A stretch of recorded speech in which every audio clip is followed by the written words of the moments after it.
વિપુલ તું યાર પાછા પેલા નજીક આવી જાઓ. બોલો ને અહીંથી પાછા પગલા ભરી જાઓ. પગલા પડો એટલે ત્રીજા પગલે તમે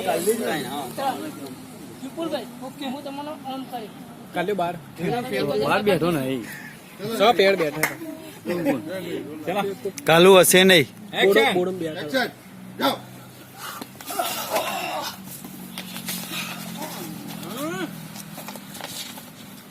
જા કાલુ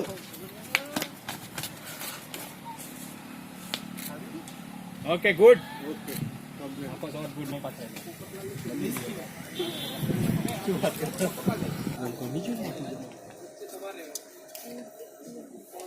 પેલા આ બાજુ જ ભાઈ આઉટ હા out out out roll action આવો ફટાફટ મેં તમારે હટી જવાનું એ લઈએ કટિંગ કીધું લઈએ